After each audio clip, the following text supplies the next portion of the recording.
ITR file ചെയ്യേണ്ട സമയമാണ്.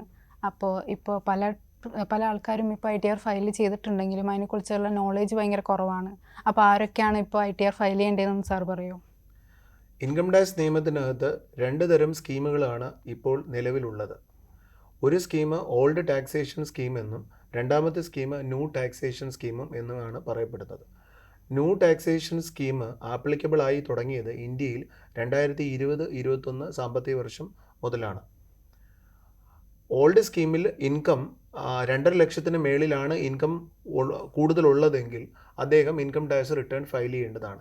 ഇവിടെ ഇൻകം എന്നുകൊണ്ട് ഉദ്ദേശിക്കുന്നത് അയാളുടെ ടാക്സബിൾ ഇൻകമാണ്. അതായത് ഒരു വ്യക്തിയുടെ ഇൻകം 3,50,000 രൂപയാണ് എങ്കിൽ അയാളുടെ ഇൻകം സാലറി ഇൻകം ആയിട്ടാണ് കിട്ടുന്നതെങ്കിൽ അതിൽ അയാൾക്ക് സ്റ്റാൻഡേർഡ് ഡിഡക്ഷനായിട്ട് ഓൾഡ് സ്കീമിൽ 50,000 രൂപ ഡിഡക്ഷൻ കിട്ടുന്നതാണ്.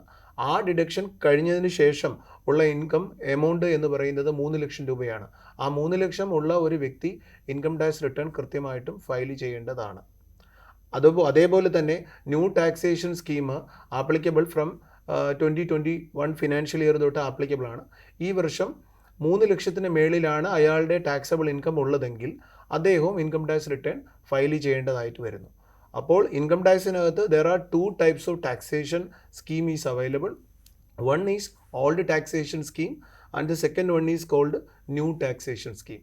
Old taxation നിയമം അനുസരിച്ചിട്ട് നമ്മളുടെ minimum taxable income in excess of that taxable income, അതായത് 2.5 ലക്ഷത്തിന് മുകളിലാണ് അയാളുടെ ടാക്സബിൾ ഇൻകം എങ്കിൽ അദ്ദേഹം കൃത്യമായിട്ട് ഇൻകം ടാക്സ് റിട്ടേൺ ഫയൽ ചെയ്യേണ്ടതാണ്. എന്നാൽ ചില വ്യക്തികൾക്ക് അവരുടെ ഇൻകം ടാക്സേഷൻ അവരുടെ ഇൻകം 1 ലക്ഷം രൂപയാണ് അവരുടെ ഇൻകം വരുന്നത്. പക്ഷേ ആ വ്യക്തികൾക്ക് ആ കിട്ടിയിരിക്കുന്ന ഇൻകം, അവർക്ക് ലഭിച്ചിരിക്കുന്ന ഇൻകം ബാങ്ക് ഇൻട്രസ്റ്റിൽ നിന്നാണോ അതേപോലുള്ള ഇൻകമാണ് കിട്ടിയിരിക്കുന്നതെങ്കിൽ അതിൽ നിന്ന് ഇൻട്രസ്റ്റിൽ നിന്ന് ടാക്സ് സ്രോതസ്സിൽ നിന്ന് പിടിച്ചിട്ടുണ്ട് എങ്കിൽ അയാൾക്ക് 2.5 ലക്ഷം രൂപയുടെ എത്തുന്നില്ല.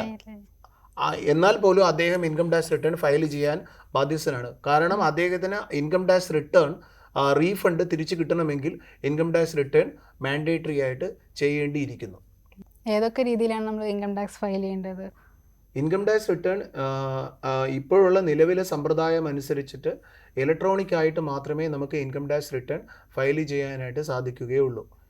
ഇതിന് പിന്നിലുള്ള വർഷങ്ങളിൽ നമുക്ക് പേപ്പർ മോഡ് അനുവദനീയമായിരുന്നു. പക്ഷേ ഈ സാമ്പത്തിക വർഷം, അതായത് ഫൈനാൻഷ്യൽ ഇയർ 2024-25 തൊട്ട് നമ്മൾക്ക് ഇലക്ട്രോണിക് മോഡിൽ കൂടെ മാത്രമേ ഇൻകം ടാക്സ് റിട്ടേൺ ഫയൽ ചെയ്യാനായിട്ട് സാധിക്കുകയുള്ളൂ.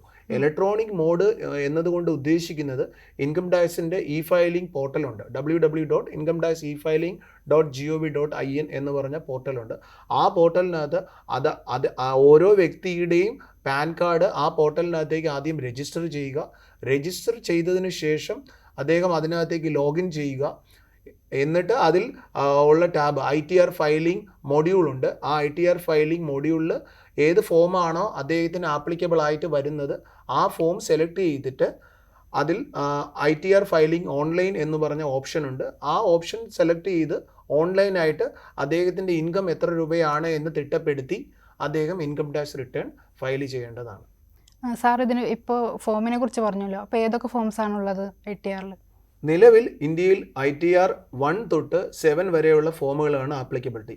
നമ്മൾക്ക് പ്രധാനമായിട്ടും പബ്ലിക്കിന് ആപ്ലിക്കബിൾ ആവുന്ന ഫോം എന്ന് പറഞ്ഞാൽ ITR 1 ആണ്.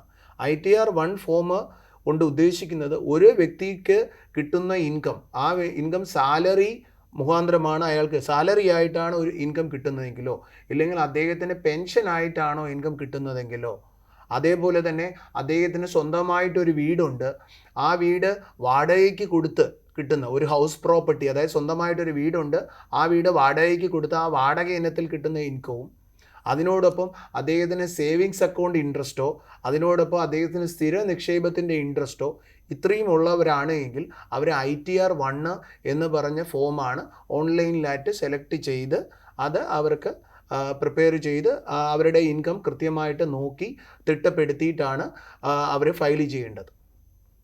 അതേപോലെ തന്നെ ITR-2 എന്ന് പറഞ്ഞ ഫോമുണ്ട്, ITR-3 എന്ന് പറഞ്ഞ ഫോംസ് ഉണ്ട്. അത് ഓരോ തരം ഇൻകത്തിനെയും ബേസ് ചെയ്താണ് ഈ form government of India income tax department നിശ്ചയിച്ച് വച്ചിരിക്കുന്നത്.